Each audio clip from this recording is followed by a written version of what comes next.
In today's video, I'm going to talk about Jayson Tatum. For me, this is such a fascinating player, and really for the whole NBA community. He's becoming one of the better players in the NBA, and I think after this season, he's proved to a lot of us fans that he's there, or at least close to being a top 10 player currently in the NBA now. This is his first year making the All-NBA first team, and he led the Boston Celtics all the way to the NBA Finals. Towards the end of the year, Tatum did get a lot of hate because of how he played in the finals. Andrew Wiggins absolutely clamped him up. He had over 100 turnovers in the course of the whole playoffs, which was an all-time record, and he does have a couple of flaws to his games, as any young player does. But today I'm going to talk about why Tatum is going to continue to get better and be one of, if not the best player in the NBA soon in a couple of years, and why the NBA should be scared of Tatum and how he's going to keep dominating the league. So let's get into the analysis. The first thing I want to point out before getting into specific analysis about Tatum and his incredible game and his improvements over the last few years specifically, I want to talk about the NBA in general and how when we look at the core group of players that has ran the league now for pretty much the last 5 to 10 years, guys like, of course, LeBron James, Steph Curry, Kevin Durant, and many more players that have, it's kind of been this generation of fans growing up watching these players run the league. A lot of these guys are getting up there in age, and soon generations of the NBA players are going to turn a little bit. LeBron, Kevin Durant, Steph Curry, James Harden, Anthony Davis, Kawhi, all of these guys, except maybe Kawhi, he's a little bit in the middle, but pretty much a lot of these guys are really getting up there in age. Almost all of them are above the age of 33 and getting to the point where in about 3 or 4 years they're going to be on their way out and exiting the league, unless all of them somehow pull LeBron and are dominating the league at 37. But my point is that it's going to be pretty soon that the new generation of players is running the league. The generation with Luka, Ja Morant, Trae Young, Zion Williamson, and a lot more players, and especially Jayson Tatum, who's going to be up there definitely with the best. And I think that this is why Tatum and his improvements are so scary for the rest of the NBA, is because he's going to be really one of those main players who could end up being one of the top 3 or maybe even the best player in the NBA very shortly. In my opinion, he's already a top 10 player in the game, and the aspects of his game are getting more dominant as the years go by. When we look at the stats, what really stands out for me for Tatum is his improvements and development over the years. Look at all 5 years of his career, his points per game has gone up every single year and continued to increase, and his overall scoring is just getting better and more polished as well. His efficiency every single year, except for his rookie season because he was getting way less shot attempts, has gotten better. True shooting, for those of you that don't know, is a metric that measures kind of your overall efficiency, and again, from the 2018-19 season up until last season, it's getting better every single year as well. And not to mention, this is the biggest part for me, is his assists as well, going up every single year. And especially in the playoffs last year, he averaged over 6 assists per game, which is about almost 2 more than his career high in the regular season. And that's something that stood out for me too, and I'll analyze a bit later on as well, is how he's becoming more of a team player, a great playmaker and facilitator, and just his overall offensive game is developing very well. His defense is developing too and getting better as well, just like every other aspect of his game year by year.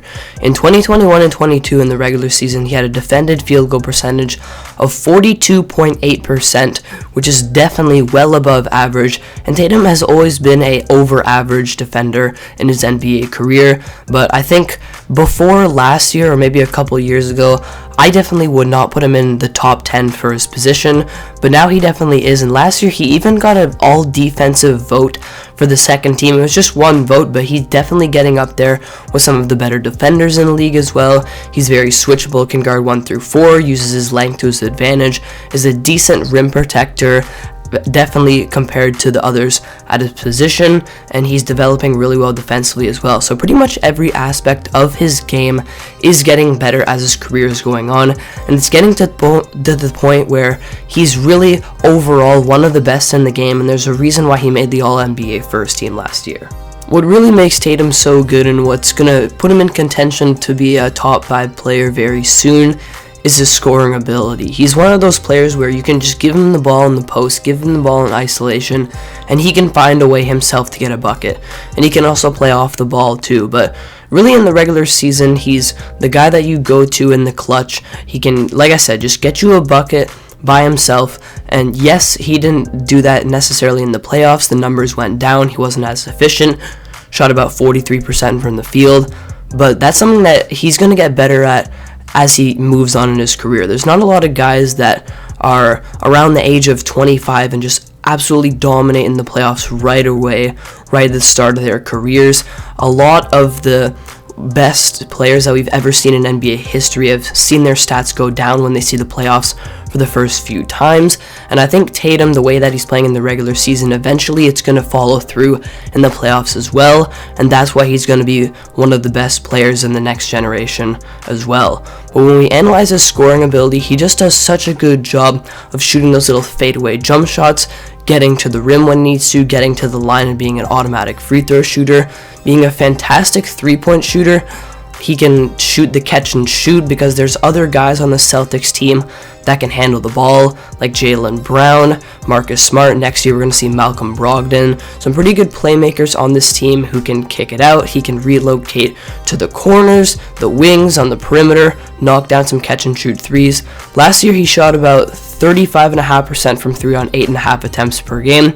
This is also brought down by his really bad start to the season where he was only shooting 30% from the field, and I think at his best he's about a 40% three-point shooter, which is absolutely elite, especially considering a lot of the time he's shooting tough shots too, step backs, side steps that are really tough shots, and he can make it happen sometimes at the end of the shot clock.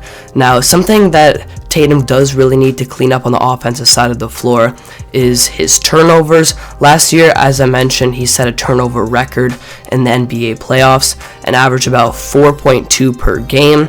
But again, this is something that as he progresses in his career, I think this is going to get better. So far, he's having more turnovers every season, but again, he's a young player that is still developing the playmaking aspect of his game, and that's something that people aren't talking about, is even though he had all those turnovers in that playoff run, he did have a career high in assists, averaged over 6 assists per game, and there were games where those shots weren't falling for him, but he was getting to 10 assists some games, impacting the games in other ways. And yes, someone who's new to that is gonna throw away turnovers every now and then, and a lot of the time when they're just getting used to it and are the main guy on the team as well.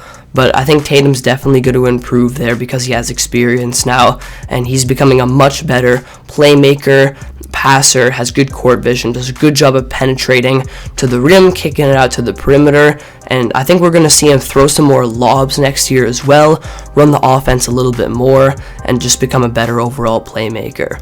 But back to the main point I was making, his scoring is just absolutely insane. Last year in the regular season, averaging 27 points per game on about 58% true shooting. And like I said, every single year, both of those stats have been getting better. His jump shot is so fluid, and he's just such an overall dominant scorer. And I think one day, in a couple of years, he could be one of, if not the best scorer in the NBA, and that's what makes him so much of an incredible player, along with the rest of his balanced game. So overall, Tatum is one of those guys who has the potential to pull up 30 points per game in a season pretty efficiently. He can average almost 5 assists per game and be a pretty good playmaker. He has turnover problems, but I can definitely, like I said, see those getting better because that's the main flaw to his game that he's really going to be focused on, and his defense is almost getting up to the elite level of the game as well, along with his rebounding, a small aspect of the game that he's becoming pretty close to mastering at his position as well. So he's such a great, dominant, well-rounded player that made the All-NBA first team last year, and like I said multiple times throughout the video, I think he's already in the top 10. But in a couple of years, with the current generation of the NBA possibly fading out in a couple of years, I think Tatum is going to be one of the best and possibly the best player in the NBA very soon. And other teams and players around the NBA should be scared of Tatum because of how good he is and how good he can be with his continuing improvements to every aspect of his game. And the Boston Celtics as a team too are a very well-rounded team that's going to be up there for years to come as well. So watch out for Tatum and the Celtics over the next few years. They're going to be a great overall team, and Tatum is going to continue to improve as an overall player and keep dominating the league. So thank you guys for watching today's video. That's my analysis on Jayson Tatum. Despite the hate he's got, he still is an incredible player, and I want you guys to comment down below your thoughts on Jayson Tatum as well, and I'll see you all next video.